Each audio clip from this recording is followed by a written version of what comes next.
Junior NTR టీడీపీలో క్రియాశీలకంగా వ్యవహరించాలనుకున్నారు. ఆయన ఆశలకు ఎవరైనా అడ్డుపడ్డారా? అలా బ్రేకులు వేయడం వల్లే ఆయన వెనక్కి తగ్గారా? సీనియర్ ఎన్టీఆర్ ఆశీస్సులు తనపై ఉన్నంత కాలం నన్నెవరూ ఆపలేరంటూ ఎన్టీఆర్ చేసిన వ్యాఖ్యలు ఎవరిని ఉద్దేశించి? వార్ 2 ప్రీ రిలీజ్ ఈవెంట్ లో ఎన్టీఆర్ చేసిన వ్యాఖ్యలు ఇప్పుడు చర్చనీయాంశంగా అయ్యాయి. ఇక ఇదే అంశంపై మరింత విశ్లేషణ మా మేనేజింగ్ డైరెక్టర్ రాజేంద్ర అందిస్తారు. చెప్పండి రాజేంద్ర. ఎస్ దేవిక, తప్పకుండా చెప్తా. చెప్పమన్నప్పుడు చెప్పకుండా ఉండం కదా. ఫైన్. ఇక్కడ జూనియర్ ఎన్టీఆర్ అంశం మళ్ళీ ఇవాళ తెర మీదకి వస్తుంది. అప్పుడప్పుడు కొన్ని రాజకీయాలు సినిమాల్లో కూడా చూస్తున్నాం. ఎక్కడైనా సినిమా ఈవెంట్స్లో ఆ సినిమా సక్సెస్ కోసం రాజకీయమైనటువంటి అవకాశం ఏదైనా ఉంటే దాన్ని కూడా ఉపయోగించుకొని ఆ సినిమా మరింత జనాదరణ పొందేటటువంటి ప్రయత్నాలు సహజంగా జరుగుతున్నాయి, చూస్తున్నాం. కొన్ని emotional speeches maybe related are unrelated, maybe ఆ సమయానికి అది ప్రస్తుతమా అప్రస్తుతమా అనేది ఏది ఉండదు. బట్ ఈ సినిమా ఒక ప్రచారం జరగాలి అని అంటే ఒక వాదన వినిపిస్తే, లేదు ఒక కాంట్రవర్సీని, మేబీ బాలకృష్ణ ఆయన కొడుకుగా రాజకీయాల్లోకి వచ్చారా, మేబీ వచ్చి ఉండొచ్చు. కానీ ఆయన ఏమాత్రం రాణించకపోతే ఇన్నిసార్లు ఎమ్మెల్యేగా గెలిచే అవకాశం ఉంటుందా? హిందూపురం నుంచి ఇన్నిసార్లు ఎన్నుకోబడినటువంటి పరిస్థితి ఎందుకు వచ్చింది? అంతో ఎంతో కొంత బాధ్యతగా రాజకీయం చేయబట్టి, సినిమా సినిమానే, రాజకీయం రాజకీయమే, రెండిటికి సంబంధం ఉండదు. Cinema is an entertainment, but రాజకీయం ఇదొక రెస్పాన్సిబిలిటీ. అలాగే కొంత త్యాగం ఉండాలి, కొంత ఒత్తిడి ఉంటుంది, కొన్ని విమర్శలు ఉంటాయి. వీటిలన్నిటిని ఫేస్ చేయగలిగినటువంటి సమర్థనీయమైనటువంటి వ్యక్తిత్వం ఉండాలి. ఇక్కడ సినిమాకు సంబంధించి ఇంత పెద్ద ఒత్తిడి ఉండదు. సినిమా ఆడితే డబ్బులు వస్తాయి, రాకపోయినా హీరోకి రెమ్యునరేషన్ వస్తుంది. బట్ రాజకీయాల్లో అలా కుదరదు. ఏదైనా అడ్డంగా సంపాదించుకుంటే దట్ ఈస్ డిఫరెంట్. బట్ ఎన్నికల్లోకి వచ్చి ఎన్నికల్లో పాల్గొన్న దగ్గర నుంచి జనాల్ని మనము సాటిస్ఫై చేయడంతో పాటు అక్కడున్నటువంటి అభివృద్ధి కార్యక్రమాల్లో చాలా స్పష్టమైనటువంటి నిర్ణయాలు తీసుకున్నా, నడవడిక బాగున్నా, ఎప్పుడు ఒక విపక్షం అంటూ ఉంటుంది. ఎప్పుడు ఎంత చేసినా సరే విమర్శించే ఒక వర్గం అంటూ రాజకీయాల్లో ఖచ్చితంగా ఉంటుంది. దాన్ని భరించాలి. అలాగే అనుకున్న ప్రతి వాళ్ళు వారసత్వంతోనో లేకపోతే పంచి డైలాగులు చెప్పగలిగితేనో రాజకీయాల్లోకి వచ్చేసే అవకాశం ఉంటుందా? Not at all.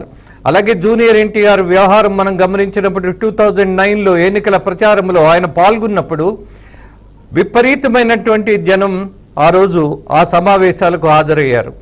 ఎస్, ఈ దేశంలో ఈ రాష్ట్రంలో ఏ తెలుగు సినిమా హీరో, పాపులర్ హీరోలు ఎవరైతే ఉన్నారో, నటులు ఎవరైతే ఉన్నారో వాళ్ళ సభలకి చాలా సహజంగా రాజకీయ నాయకుల సభ కంటే కూడా వీళ్ళ సభలకి ఎక్కువ వస్తారు. ఆ దశలో జూనియర్ ఎన్టీఆర్కి విపరీతమైనటువంటి రెస్పాన్స్ రావటం, ఆ రోజు చంద్రబాబు కూడా చాలా సంతోషపడినటువంటి సందర్భాలు చాలా ఉన్నాయి.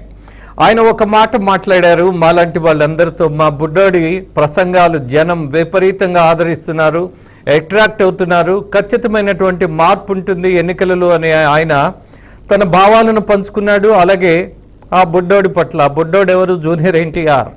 ఆ జూనియర్ ఎన్టీఆర్కి ఆయన ఇచ్చినటువంటి మర్యాద, గౌరవం, అలాగే పెంచుకున్న నమ్మకం చిన్నదేం కాదు.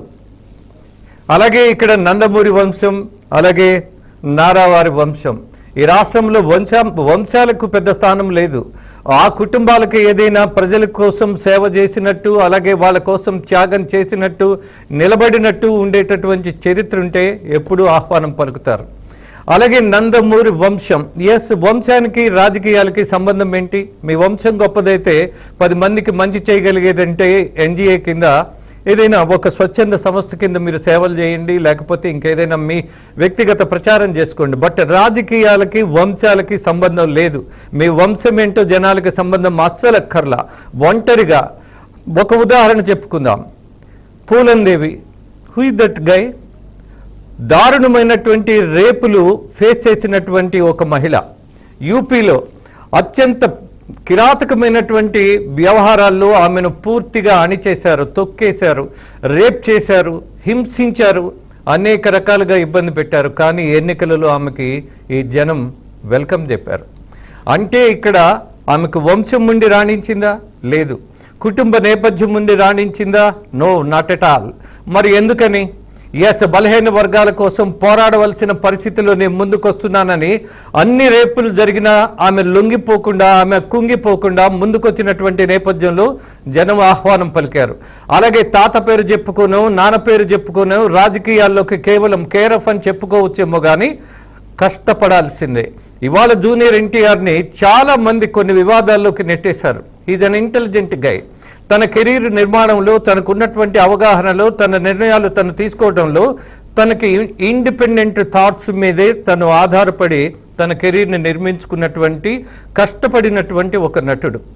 అందులో ఎవరికి సందేహం లేదు, ఎవరికి తక్కువ ఆలోచన లేదు. ఈజ్ ఎ మోస్ట్ టాలెంటెడ్ గై. అలాగే వ్యక్తిగతమైనటువంటి విషయాల్లో కూడా ఆయన తీసుకున్నటువంటి నిర్ణయాలు, కెరీర్ ముందనుకున్నారు, రాజకీయాలకు చాలా సమయం ఉందనుకున్నారు. కానీ ఇటీవల జరిగినటువంటి సంఘటనలో ఏదైతే వంశం గురించి మాట్లాడుతున్నారో, ఏదైతే కుటుంబ వ్యవహారాల గురించి మాట్లాడుతున్నారో, మరి దాన్ని గనక మీరు కన్సిడర్ చేసుంటే అత్తగారి మీద అత్యంత అసహ్యమైనటువంటి వ్యాఖ్యలు చేసిన మీ సన్నిహితుడు, మీకు కావలసిన వాడు, మీరు ప్రోత్సహించిన వాళ్ళు ఒకరు కొడాలి నాని, వల్లభనేని వంశీ. వాళ్ళ మాటలను తన స్థాయికి తగినట్టుగా ఖండించలేదు అని, తనకున్నటువంటి బాధ్యత. జనరల్గా సినిమా వాళ్ళకి చాలామంది అట్రాక్ట్ అవుతారు. ఎన్టీఆర్ నటించినటువంటి ఒక సినిమా రాఖీ అనేది తను ఎంత సీరియస్గా తీసుకుని నటించాడో అది ఇంపాక్ట్ వెళ్ళిపోయింది. ఇతను మన కోసం నిలబడతాడు అని అమాయకమైన ఆడపిల్లలు, మహిళలు ఆలోచన చేయగలిగినంత నటన ఆ రోజు ఆ సినిమాలో చూసాం. బట్ ఎమోషనల్గా కనెక్ట్ అవుతారు కాబట్టి ఈ తెలుగు రాష్ట్రాలలో అదే పరిస్థితుల్లో ఆయన మీద ఎక్స్పెక్టేషన్స్ చాలా ఎక్కువ పెట్టుకున్నారు. ఆయన చేయవలసిన దానికంటే కూడా ఎక్స్పెక్టేషన్స్ ఎక్కువ ఉండటం వల్ల అతని మీద ఒక రకంగా భారం పడినట్టే. అలాగే 2009 ఎన్నికలలో తన ప్రచారానికి, అలాగే తెలుగుదేశం గెలుపుకి, తెలుగుదేశం పార్టీ యొక్క అభివృద్ధికి నిలబడినటువంటి నాయకుడు వెనక్కెళ్ళాడా? లేదు, వెనక్కెళ్ళలా. సినిమాలకు తిరిగి వెళ్ళాడు. నా వయసు తక్కువ కాబట్టి, అప్పుడే రాజకీయాల్లో నాకు పరిణతి లేదు కాబట్టి, నాకు ఇంకా సమయం ఉంది కాబట్టి, I don't like to come into ఫోర్స్ఫుల్గా, నేను తెలుగుదేశం పార్టీలో యాక్టివ్ పార్టీ తీసుకునే దశలో లేను అని చాలా స్పష్టమైనటువంటి నిర్ణయం ప్రకటించాడు. మళ్ళీ తను అన్నటువంటి మాట తాతను ఎప్పుడు గుర్తు చేసుకుంటాడు. నన్ను ఎవ్వరూ ఆపలేరు అని అంటే అన్ని కోణాలలో తను అన్నాడన్నటువంటి ఒక విశాలమైనటువంటి పరిస్థితిలో మనం ఆలోచించాలి, కానీ నాట్ లైక్ దట్. ఇవాళ ఏదో తెలుగుదేశంలో ఆయన్ని ఆపేస్తున్నారనో ఎవరు ఆపరు, ఎవరు అలాంటి పని చేయరు. బట్ లోకేష్ వ్యవహారంకి వచ్చినప్పుడు లోకేష్ మీద ఎన్నాళ్ళకి ఆయన 10 ఏళ్ళు కష్టపడితే కానీ ఇవాళ ఈ దశకు రాలా. మరి జూనియర్ ఎన్టీఆర్ ఒక ప్రచారంలోనే విపరీతమైనటువంటి ఫాలోయింగ్ ఉన్నది అని భావించాం. ఫాలోయింగ్ సినిమా వాళ్ళకి లేదు. కారణం మన పవన్ కళ్యాణ్ ఎన్నాళ్ళకి గెలిచాడు? 11 సంవత్సరాల తర్వాత. ఆయన ఎంత ప్రయాణం చేశాడు, ఎంత కష్టపడ్డాడు, ఎన్ని ఫేస్ చేశాడు, ఇవన్నీ లేకుండా రెడ్ కార్పెట్ వెల్కమ్ జనం వేసేటటువంటి అమాయక దశలో లేరు. కాబట్టి ఇవాళ జూనియర్ ఎన్టీఆర్ యాక్టివ్ పాలిటిక్స్లో వస్తారా రారా అన్నటువంటి చర్చ పెద్ద అవసరం లేదు. ఇవాళ ఎన్నికలు లేవు. ఇవాళ ఆ నాయకుడు వచ్చినా రాకపోయినా ఆంధ్రప్రదేశ్కి వచ్చినటువంటి నష్టం లేదు. ఇవాళ ఆయన ప్రయాణం ప్రారంభిస్తే రేపు రాబోయే ఎన్నికలలో ప్రభావం చూయిస్తే, ఆయన నాయకుడిగా ఎదిగితే, సినిమాలను కొంత తగ్గించుకుంటే, ఆయన రాజకీయాల్లోకి వస్తే ఆయనకు కానీ అలాగే రాష్ట్రానికి కానీ జరిగే మంచి అవకాశం ఉంటుంది. దేవిక,